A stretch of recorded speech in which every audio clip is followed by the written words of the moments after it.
അല്ലാഹുവിന്റെ റസൂല് പറയുകയാണ്, രണ്ട് ഖസ്ലത്തുകൾ ഒരു മുഅ്മിനായ അടിമ അത് മുഹാഫളത്ത് നടത്തിയാൽ, പതിവായി ചെയ്താൽ, ഇല്ലാ ദഖലൽ ജന്ന, ആ വ്യക്തി സ്വർഗത്തിൽ പോവാതിരിക്കില്ല. അത് പക്ഷേ വളരെ കുറച്ചേ ഉള്ളൂ. എന്നാൽ അതനുസരിച്ച് പ്രവർത്തിക്കുന്നവർ, അത് വളരെ ലളിതമാണ്, പക്ഷെ അതനുസരിച്ച് പ്രവർത്തിക്കുന്നവരും വളരെ കുറവാണ്. ഒരു പ്രവാചകൻ പറഞ്ഞു, യുസബ്ബിഹു ഫീ ദുബരി കുല്ലി സ്വലാത്തിൻ 10 വയഹ്മദു 10 വയുകബ്ബിറു 10. 10 തവണ മാത്രം സുബ്ഹാനല്ലാഹ് എന്ന് 10 തവണ, അൽഹംദുലില്ലാഹ് 10 തവണ, അല്ലാഹു അക്ബർ 10 തവണ. പ്രവാചകൻ ചോദിച്ചു, 5 വക്തിൽ ഇങ്ങനെ 10 തവണ പറഞ്ഞാൽ എത്രയുണ്ടാകും? പ്രവാചകൻ പറഞ്ഞു, 150, 150. ആ 150 അതെന്താണ്? ഫിൽ ലിസാൻ, നാവിൽ 150 ഉള്ളൂ. പക്ഷേ ഫിൽ മീസാൻ 1500, 1500 പുണ്യമാണ്. 1500 പുണ്യം.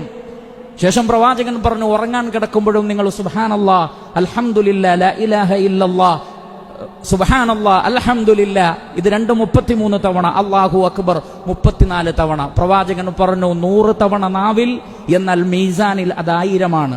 ടോട്ടൽ പ്രവാചകൻ പറഞ്ഞു 2500.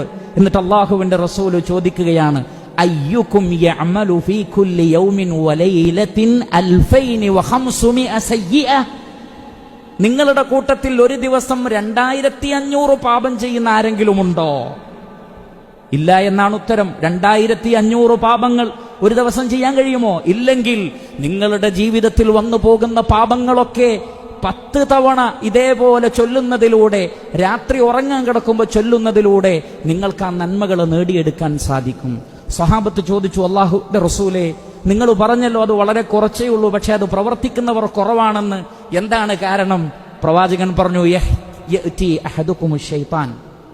ഇത് ചൊല്ലൽ വളരെ കുറച്ചേ ഉള്ളൂ, പക്ഷെ ഒരു ശൈത്താൻ വരും, ഫീ മനാമി, ഉറങ്ങാൻ കിടക്കുമ്പോൾ, ഫയുനവ്വിമുഹു ഖബ്ല അൻ യഖൂലഹാ, അത് പറയുന്നതിന് മുമ്പ് അവനെ മറ്റു ചിന്തകളിലാക്കി അവനെ ഉറക്കിക്കളയും.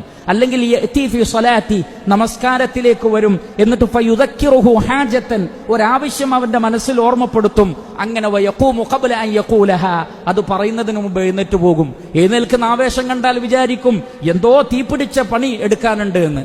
എന്നാൽ പുറത്തിറങ്ങിയാൽ ഒന്നെങ്കിൽ അവിടെ എവിടെയോ ആരെങ്കിലും കാത്തിരിക്കുന്നുണ്ടാകും, സംസാരിച്ചു നിൽക്കുന്നുണ്ടാകും, അതല്ലെങ്കിൽ ചായ കുടിക്കാൻ പോകുന്നുണ്ടാകും. അങ്ങനെയൊക്കെയാണ് പിശാച് നിങ്ങളിൽ നിന്ന് ആ നന്മയെ തട്ടിയെടുക്കുന്നതെന്ന് റസൂലുള്ളാഹി സ്വല്ലല്ലാഹു അലൈഹി വസല്ലം